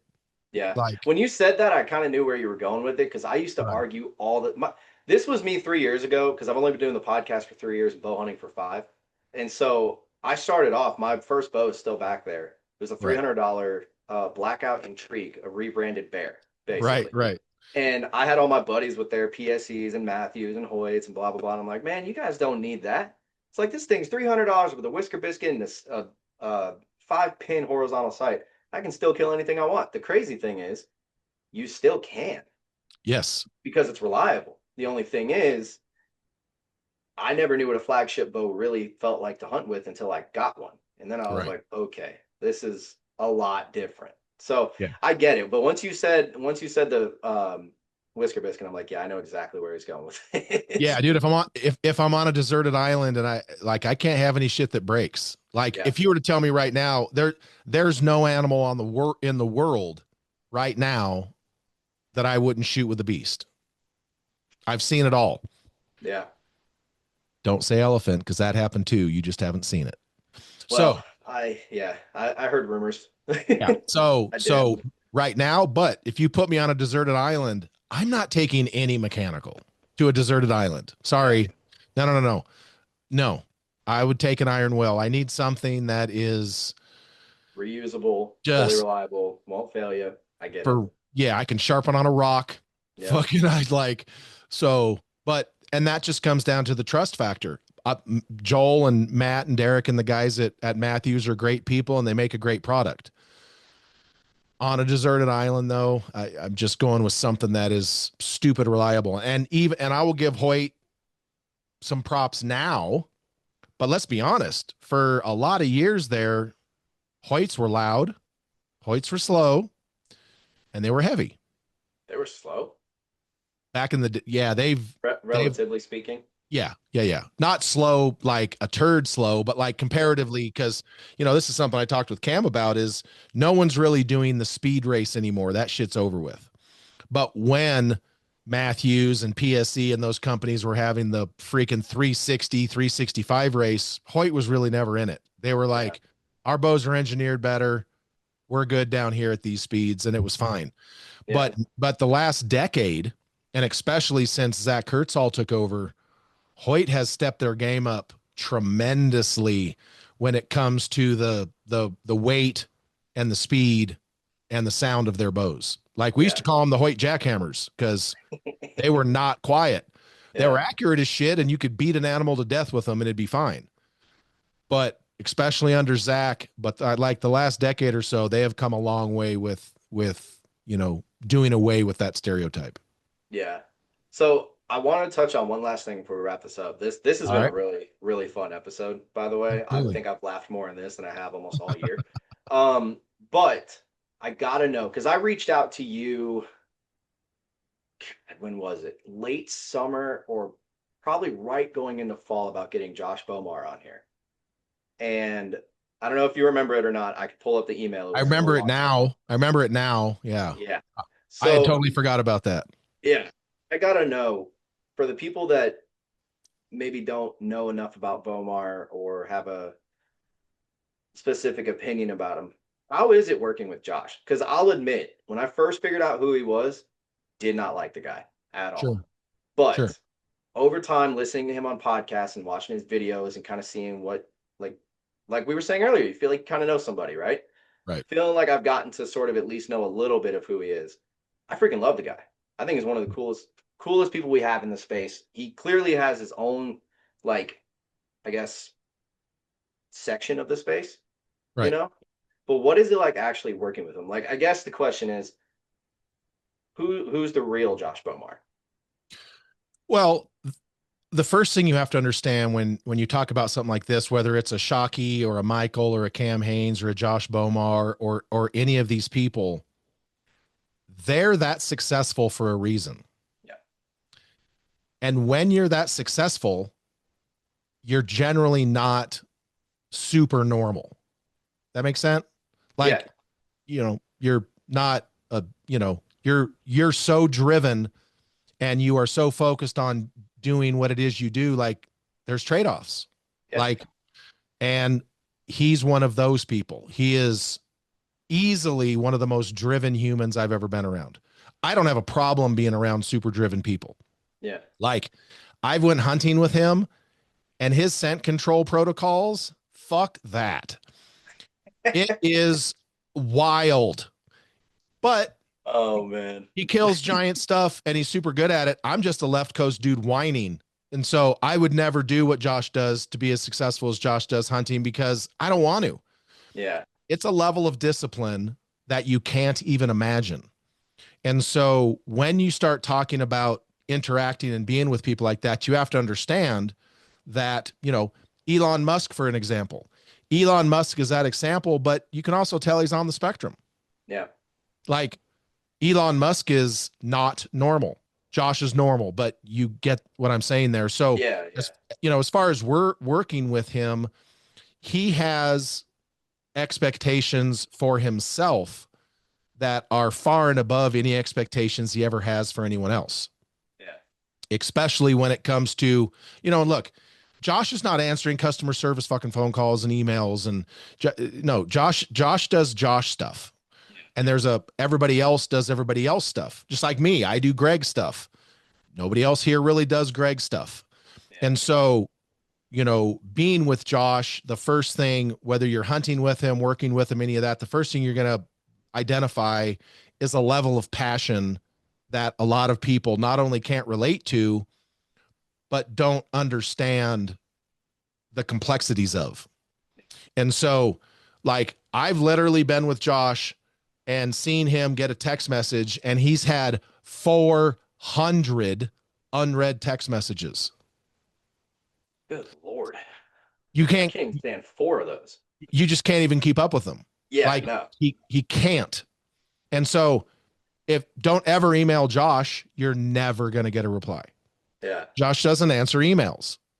And so from that standpoint, understanding who it is, like the stories from The Last Dance with Michael Jordan. Mm-hmm. People are like, well, Michael Jordan was a great teammate if you wanted to win championships, but he never went to dinner in Chicago with Scottie Pippen. If you didn't do what Michael Jordan wanted you to do, he let you know in practice or he wouldn't pass you the ball. So people that are that driven, you have to understand their personality types when you speak about them, because you can't speak about a Josh or a Cam or any of these guys the way you to talk about a you or a me, because they're operating on a different level. Yeah. So if you're hunting with Josh, you had better be on your game as far as, not just athletically, but discipline wise, especially whitetails. Now, if you're hunting elk, or like I've been on a hunt with them for this year in Colorado, he is way funner to hunt with for antelope and elk than he is for whitetail, because it's a whole different dynamic. Yeah. But the thing that and look here, just to be honest with you, Josh is wicked smart. He's sharp as shit. He's smart, but he's also just a meathead like the rest of us. I mean, like, yeah, burning down the Ford truck. Dude, I wasn't even going to bring that up. But I'll tell you how it happened. So he, up until recently, I think at the time he had, I want to say 7. He did all the work on those by himself. Because food plot? Yes. Okay. Because he is so driven and has such high expectations, he didn't trust anybody else to do certain parts of that work because it could cost him a 200-inch deer, so he did it all.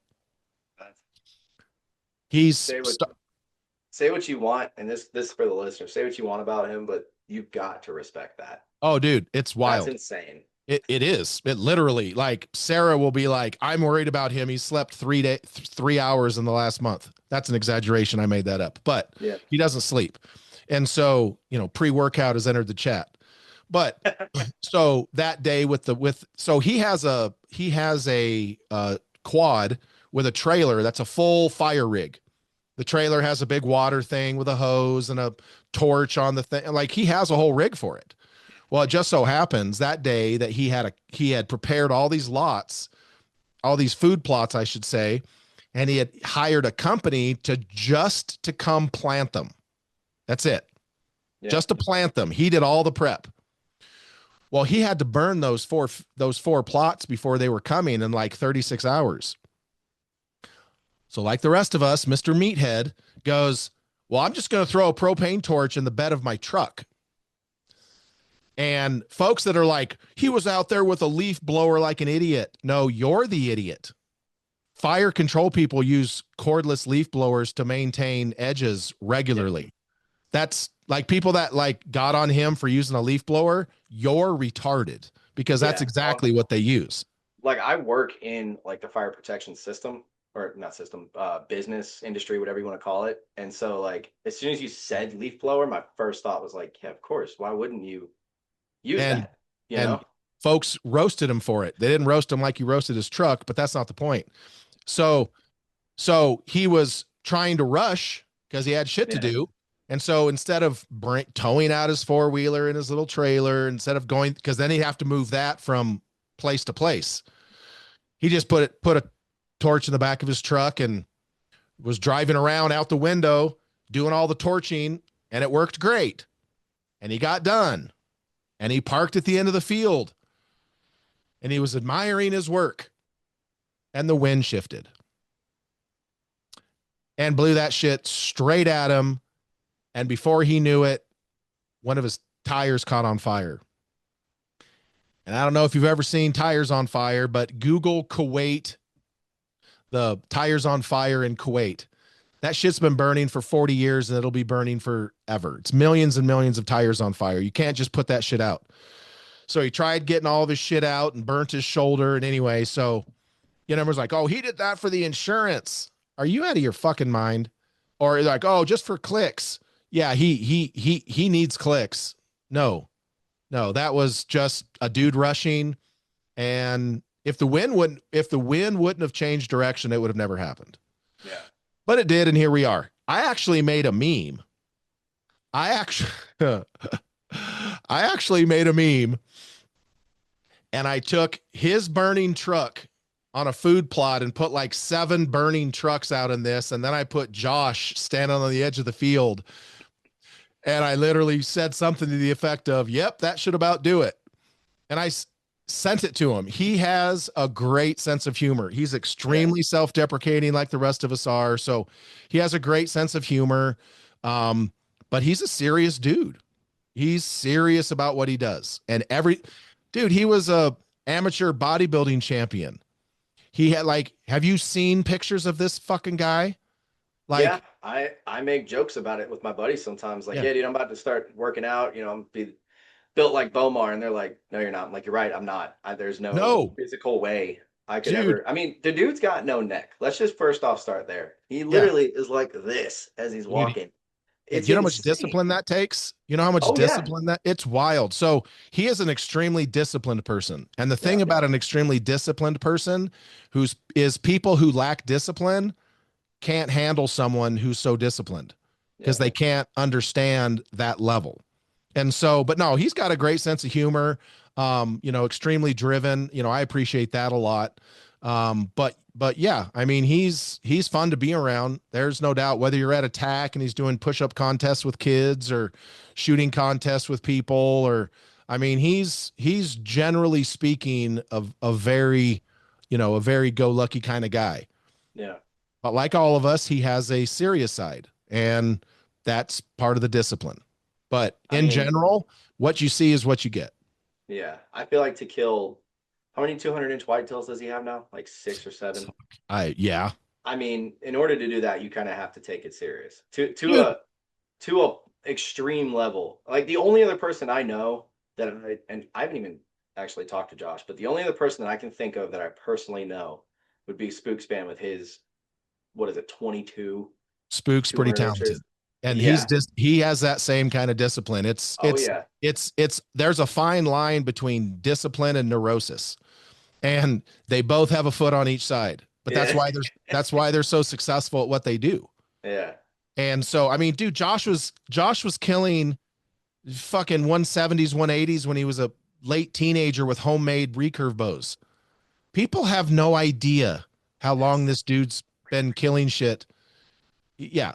That giant Kodiak bear he killed in Alaska with his homemade bow, that fucking thing snapped in half in camp, and he glued it back together and still got his shit together and killed that giant bear with his homemade bow after it snapped in half. People have no fucking clue. They have no clue. And no one takes the time to research it. They just see a headline and be like, oh, and look, even Josh admits, Josh will literally tell you, me and my wife are easy to hate. Yeah. We're successful. I'm built like this. She's built like that. And we hunt. We have kids. we do well, we're easy to hate. Yeah. And he's right. But most all of those people that hate them don't know them. Yeah. Well, that's why I wanted to ask too, because the general, at least on my end, the general thought that I've always heard was, people just thought they were doing all this stuff. Both Josh and Sarah, they assumed they were doing things for clicks, and I'm like, I don't, I don't know. That doesn't really sit right with me because to be at the level that they're at, you don't just fall into it. Like everybody that's in the industry that's at a high level, you don't just necessarily fall into it. You kind of have to have, I call it like an autistic focus. Like you're Right. literally so focused on that The that neurosis. Yeah. exactly. So it's understandable. And I just, like I said, I just wanted to sort of clarify that because I feel like when you're easy to hate, obviously people are going to do it, and everyone deserves a chance to sort of, I guess, have their, how can I put it, have their moment of like, hey, this is kind of who I really am, Right. not what you see on YouTube for Right. 30 minutes. You Well, know, the thing about them is they will clap back. I've Like seen a few of that. if you think you're gonna go on if you think you're gonna go on Sarah Bomar's Instagram with over 1 million people and talk shit on her and she's not gonna clap back on you, you're out of your mind. She will, and so will Josh. Yeah. And so, I mean, that's just and look, to your point, for clicks. Here's the problem: people show their butthole and they show dumb shit for clicks. Everything that not burning the truck down, that was a total accident, but doing it for success is not doing it for clicks. That's why when you see, if you go to the Bomar, the Bomar stuff, you'll see really creative thumbnails for the Yeah. video because that's what gets people interested. And Yeah. then when you open it and you consume the content is worthy of that attention. That's doing it for success. Everyone knows who Mr. Beast is, right? Hmm. I was watching a thing. I don't know if you watch Cam Haynes' podcast with Cody Whistling Diesel.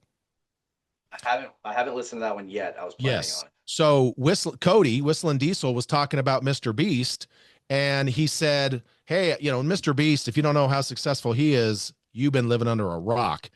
Yeah. And so My my his daughter's thing obsessed with is, them. yeah, his thing is the first 3 seconds are all that matters. So he looked at a video from Whistling Diesel, a new video, watched it for a couple seconds and said, I would turn it. I wouldn't keep watching that. And Cody was like, what? Why? It's a great video. And Mr. Beast said, if you don't grab someone in the first 3 seconds, don't even bother. So is that doing it for clicks or is that doing it to be successful? Because you're not recording this podcast so that you and I can listen to it later. Yeah. That's Seek You might One. have just changed how I do the YouTube version of this. So Seek One, Hunting Public, they're not doing that so that they can enjoy their own hunts and posterity 10 years from now. They're Yeah. doing it to be successful. Doing it for clicks is a whole different mechanism than doing it to be successful. Those are not the same thing. You just completely changed my outlook on this. Just from that. I mean, But really, yeah. and it makes perfect sense. It makes perfect sense. I can't believe I never even thought of that. I mean, it But it's just, true. yeah, Like, it totally is. man, that's crazy. That's so So crazy. once Well, you look, Greg. understand, yeah, I mean, once you understand the difference between doing it for clicks and doing it to be successful, Yeah. one, it'll make it real fucking easy for you to see when someone's doing it for clicks. Oh, yeah. I Because already can think of a yeah, few. Just yeah, now that you pointed it out. because there's no substance. Yeah. Doing it to be successful is what Josh does, what Whistling Diesel does, what Mr. Beast does, Cam Haynes does it. Like these people do it because it's successful. The clicks will come later. Yeah. The clicks come as a result of substance. If you're just showing your butthole for clicks, there you go. Yeah. Oh man, that's a great way to end this episode, is by saying that. I'm here to help. Oh man, for real though. Thank you for coming on, man. You bet. This was a great way, I think, to start off the new year because it's the first. think this is the first episode I've done in 26. It's the first one I'm dropping in 26. I know that. Or Well, no, that's not true. That's not you're only true. I dropped 7 days one. in, so that's not setting the bar too high. But yeah, you're good. Well, hey, it was still really good. Um, yeah, dude. I everything. This is why I wanted to get you on because everything that you said is true. You don't hold back, and you have an insight into the industry that I think a lot of people don't get to see, really. And I appreciate it. I enjoy it. I Well, could I appreciate go that. Thank you. 4 more hours. I have so many questions about stuff that I really probably I'm glad that we're not going to be recording any of that because I do want to ask you some stuff after this. But yeah, it's dude, I'm honestly at a loss for words. That's how good this episode was. Well, I It appreciate it, really man. was. All right, before we wrap up, tell everybody where they can find you, and I guess where they can go support you at. Yeah, so it's Greg Poole on YouTube. I need to start posting more stuff there, but at this stage, I kind of, am what I am. My Instagram account, which is now my third one, is Big Greg Poole. It used to be for Big GB, but now it's Big Greg Poole. I've lost a couple Instagram accounts since 2021, early January. And so if you go to like my page and Instagram gives you a warning, I promise I'm not the devil. Um, on Facebook, I have obviously my personal account, which you can follow. That's a lot of just worldly stuff. I do some archery stuff there too, but that's all worldly stuff. I share all my other stuff, but then I also have a professional page that I do just archery on, and that's Greg Poole as well. Awesome, man. Cool. Well, Greg, thank you for coming on. All right, Thank you you for bet, making buddy. it a great episode, dude. And have fun at ATA. I'm jealous that I won't be there. All right, we'll do it.